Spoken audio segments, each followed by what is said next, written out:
Muy buenas tardes, son las 6 de la tarde, una hora menos en Canarias.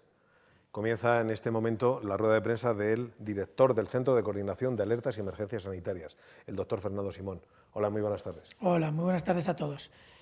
Bueno, a día de hoy hemos tenido datos similares a los observados ayer en la evolución de la epidemia. Con fecha de inicio de síntomas en los últimos 7 días se notificaron,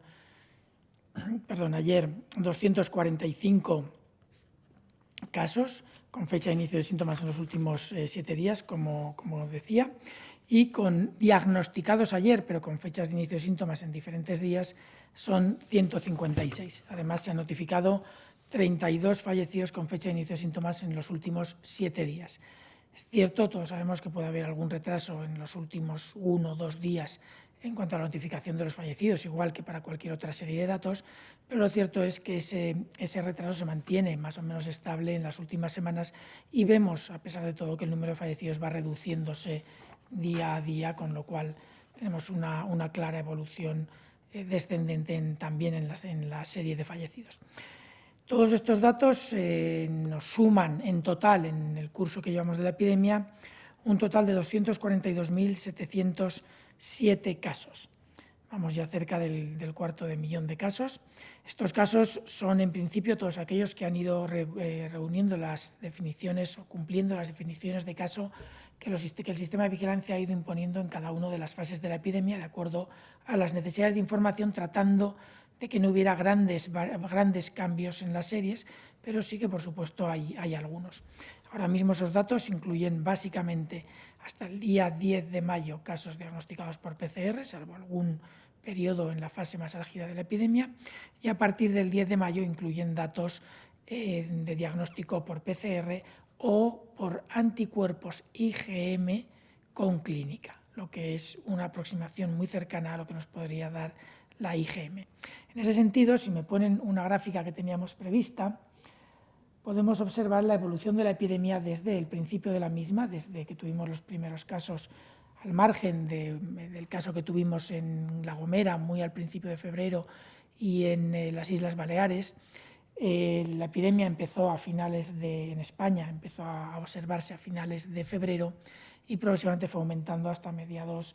de abril, y a partir de ahí fue bajando, fue descendiendo. En esta gráfica podemos observar 3 variables diferentes o 3 aspectos diferentes. En color azul se puede ver la fecha de inicio de síntomas, que es la variable que más nos acerca a la situación real en cada uno de los momentos, pero que desgraciadamente para algunos de los casos que tenemos registrados no aparece la fecha de inicio de síntomas. Luego en rojo, es la parte que se ve más pequeña al principio, son aquellos en los que la fecha de inicio de síntomas no estaba disponible y por lo tanto se ponen por fecha de diagnóstico. Si no existe una fecha de diagnóstico, se utiliza un algoritmo en el que utilizamos la fecha de notificación menos 6 días, de forma que lo aproximamos lo más posible a la fecha posible de inicio de síntomas. En todo caso, como ven, hay alguna pequeña diferencia en los datos, y ven que esos datos sin fecha de inicio de síntomas se distribuyen a lo largo de toda la epidemia. La mayor parte de esos casos son personas asintomáticas a las que se les ha hecho una prueba de PCR en un momento determinado o una serología, y que posteriormente, por lo tanto, se notifican como casos, pero que en ningún momento han tenido síntomas y por lo tanto no se pueden ubicar en una fecha concreta, y tratamos de ubicar la fecha posible de infección. Luego en verde se ven los casos con síntomas por la fecha de diagnóstico sin esa corrección. Y como pueden observar, es otra serie, pero todas ellas tienen un aspecto similar y nos permiten valorar de la misma manera la evolución de la epidemia. Lo cierto es que la más sólida es la de los datos por fecha de inicio de síntomas, pero en un número de casos no tenemos esa fecha y por lo tanto hay que tener cuidado. Esos de los que no tenemos fecha son los asintomáticos, fundamentalmente los asintomáticos, y algunos para los que la fecha de inicio de síntomas, por múltiples razones, porque no se debe acordar el paciente, porque estuviera en unas condiciones demasiado graves como para poder contestar, por la razón que fuera, no se registró la fecha de inicio de síntomas. No es lo habitual, la mayor parte de los casos la tienen, como pueden observar, pero en algunos casos no existe, y esto puede hacer difícil ubicar todos esos casos en las series.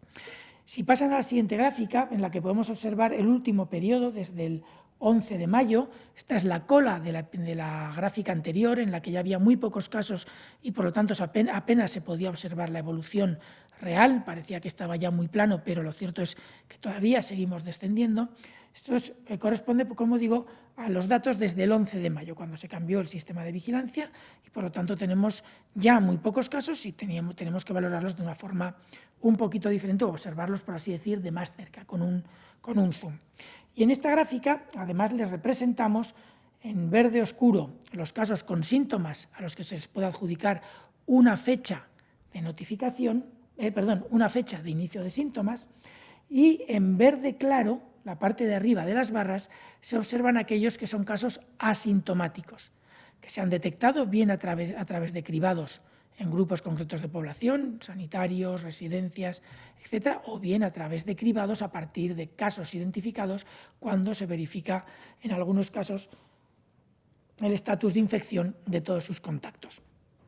Como pueden ver, a medida que evoluciona la epidemia, ese porcentaje de casos asintomáticos, es decir, personas que no desarrollan ningún síntoma, pero que aún así han sido detectados por el sistema, es mucho mayor de lo que se veía en la gráfica anterior al principio de la epidemia, en la que los casos con fecha de síntomas ocupaban prácticamente la totalidad, con un pequeño porcentaje para el resto de casos, y aquí, como ven, está en torno al 35-40% de los casos diarios son casos que se detectan en cribados y, por lo tanto, no tenemos esa fecha de inicio de síntomas. Además, podemos observar que, pese a que estamos ya en una fase muy final de la epidemia, en la que estamos detectando muchos casos sospechosos y analizándolos, haciendo muchas pruebas diagnósticas, estamos detectando alrededor de 10.000 casos sospechosos al día, baja un poco los fines de semana, evidentemente, tenemos alrededor de 55 a 60.000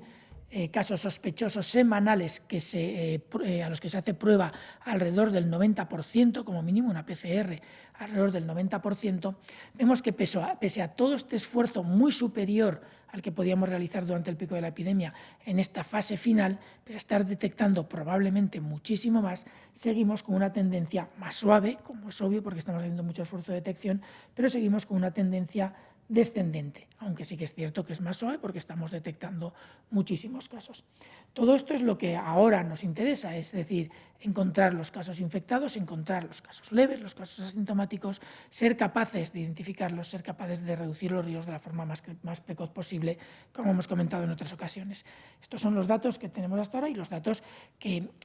siempre les digo que interpretar todos estos datos, aunque en principio una interpretación, digamos, gruesa o somera o de forma muy genérica se puede hacer con los datos rápidamente, lo cierto es que cuando se empieza a trabajar con ellos uno se da cuenta de todos los aspectos que hay que valorar para interpretar la evolución y la situación. En todo caso, sabemos que tenemos datos que nos sirven para valorar las evoluciones de las epidemias, que es la parte importante. Tenemos estos datos que nos aportan información, pero que a la hora de valorar la evolución no aportan gran cosa a las series de datos. Los datos están todos ahí, lo que sí que tenemos que tener cuidado es de exponer al público lo que es interpretable y lo que no. Y eso es lo que en muchos casos ha podido generar en algún momento alguna situación de incomprensión de algunas de estas series. Yo creo que podemos dejarlo ahí. Secretario, si le parece bien, pasamos a las preguntas.